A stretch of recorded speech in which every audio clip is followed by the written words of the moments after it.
जी, NEET परीक्षा को लेकर भी, साथ में CBSE घोटाले को लेकर भी, और उसके साथ साथ OTF वन टाइम फीस की मांग को लेकर हमारे यूथ कांग्रेस के पूर्व अध्यक्ष मितेंद्र दर्शन सिंह जी ने और यूथ के सभी हमारे जो नेता हैं ग्वालियर के, उनने आज जो ये आयोजन संचालित किया है, कहीं ना कहीं इस आयोजन से बड़ा संदेश गया है।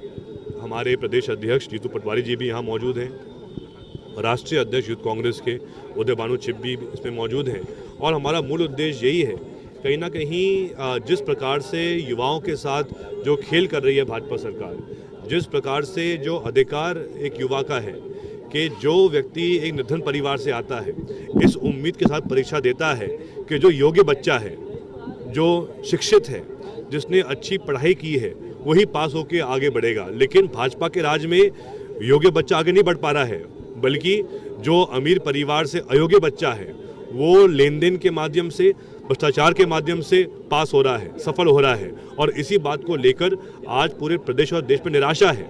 उसके साथ साथ राजस्थान को हम देखें तो राजस्थान में कांग्रेस पार्टी की सरकार ने ये नियम लागू किया था कि जो बच्चे अलग अलग परीक्षाओं के लिए बैठते हैं, चाहे पटवारी परीक्षा हो, चाहे कांस्टेबल भर्ती हो, चाहे कोई अन्य परीक्षा हो राज्य में, तो नियम लागू किया गया कांग्रेस सरकार ने कि कोई भी विद्यार्थी को, कोई भी परीक्षार्थी को एक बार ही फीस जमा करनी पड़ेगी।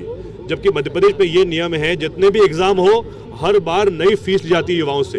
ये शोषण है युवाओं का, और हम तो ये मांग करेंगे कि वन टाइम फीस के साथ साथ हम तो अगर सरकार में वापस आएंगे मध्य प्रदेश में, तो पूरी परीक्षा निःशुल्क रहेंगी।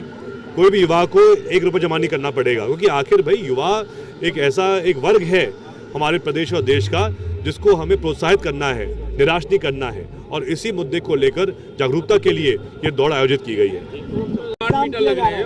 स्मार्ट मीटर एक घोटाला है, स्मार्ट मीटर लूट की योजना है, और उस लूट की योजना में सबसे ज्यादा कमीशन यहाँ का ऊर्जा मंत्री लेता है। यहाँ के सरकार हमारी मध्य प्रदेश की स्मार्ट मीटर मैनिपुलेशन होता है एक जगह से, कब बिल बढ़ाना है कब घटाना है। बार बार स्मार्ट मीटर लगने के बाद जो बिल था वो 1.5 गुना तक बढ़ गया, 1.25 गुना तक बढ़ गया, कहीं कहीं डबल भी हो गया, पर सरकार मौन है। यहाँ का ऊर्जा मंत्री वो गटर साफ कर रहा है, यहाँ का ऊर्जा मंत्री झाड़ू लगा रहा है, पर मीटर पर किस तरह का करप्शन है उसकी सफाई नहीं कर रहा है। ये बहुत दुख का विषय है। लेकिन आज रानी लक्ष्मीबाई की बलिदान दिवस मनाया जा रहा है। ग्वालियर में 2 दिन का बीजेपी बहुत बड़ा आयोजन करती है, और पहले वाले आयोजन और आपके आयोजन में बड़ा अंतर देखने को मिलता है। रानी लक्ष्मीबाई का त्याग, तपस्या और बलिदान देशवासियों के लिए गर्व का विषय है, और मैं मानता हूं कि अगर बीजेपी भी आयोजन करती है तो उनको मैं साधुवाद देता हूं। कांग्रेस पार्टी की आस्था, विश्वास, उनके प्रति समर्पण, उनके दिए हुए बलिदान के प्रति को अपना आदर्श बनाना, ये कांग्रेस की मूल रीति नीति में है। अगर आयोजन अच्छा होता है तो उसकी तारीफ करना चाहिए। देश में एक बहुत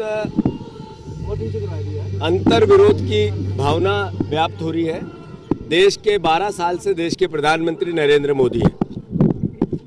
देश में उन्होंने 2 करोड़ रोजगार की बात की थी, अच्छी क्वालिटी वाली शिक्षा की बात की थी, एग्जाम्स में किसी प्रकार का अन्याय नहीं होगा, गरीब के बेटों को भी न्याय मिलेगा, ये देश का नैरेटिव बनाया था।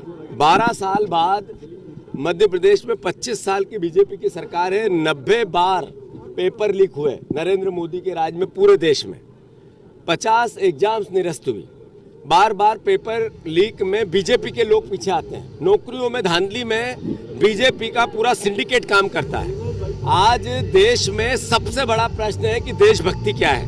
ये युवाओं के लिए न्याय की भावना, उनके लिए एक पवित्र भाव से रोजगार मिले और न्याय हो, इसकी भावना देशभक्ति है या भाषण नरेंद्र मोदी के देशभक्ति है।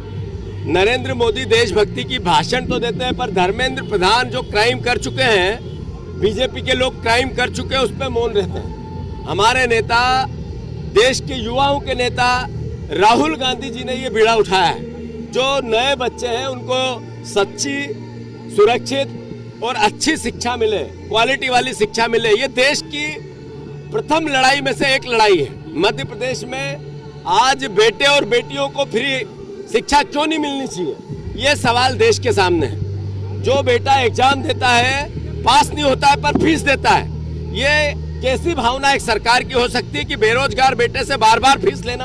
ये अपने आप में अन्याय है।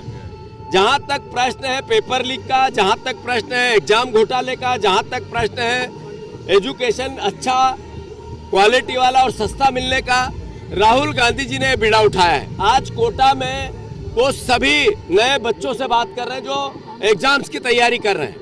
मध्य प्रदेश में हमने एक टीम गठित की है जिसमें आदरणीय जयवर्धन सिंह जी, आदरणीय सचिन यादव जी, आदरणीय प्रियवश सिंह जी, आदरणीय हेमंत कटारे, आदरणीय हमारे यूथ कांग्रेस के NSUI के अध्यक्ष जी और भी परिवार के लोग इसमें सम्मिलित किए गए हैं। यहाँ पर मध्य प्रदेश के युवाओं की लड़ाई कांग्रेस पार्टी तेजी से लड़ेगी और इसकी शुरुआत आज ग्वालियर की इस पवित्र धरती से हुई है।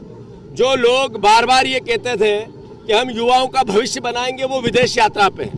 पर इस एग्जाम के धांधली घोटाले बार बार जो पेपर लीक में एक शब्द न ज्योतिराज सिंधिया ने आज कहा, न बीजेपी के किसी नेता ने कहा, न नरेंद्र तोमर ने कहा, न एक आदमी नरेंद्र मोदी से लेके मुख्यमंत्री तक सामने नहीं आया। मैसेज क्या है? हम युवाओं के साथ धोखे करेंगे और मौन रहेंगे, मीडिया को हर तरीके से गुमराह करेंगे, देश को अलग अलग तरह की बातें बताएंगे।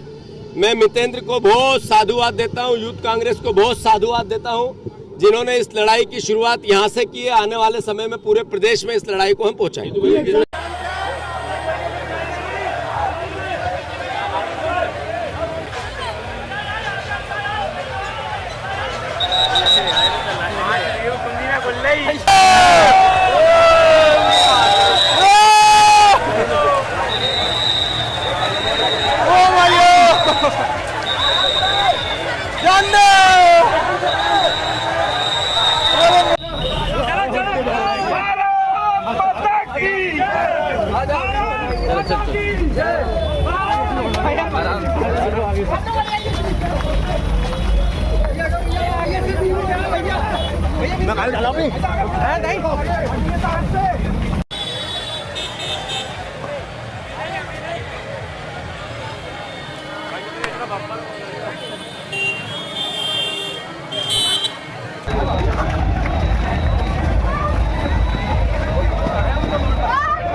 आज आप आए हैं मैराथन में भागने आए हैं। आप सब जानते हैं इशू क्या है।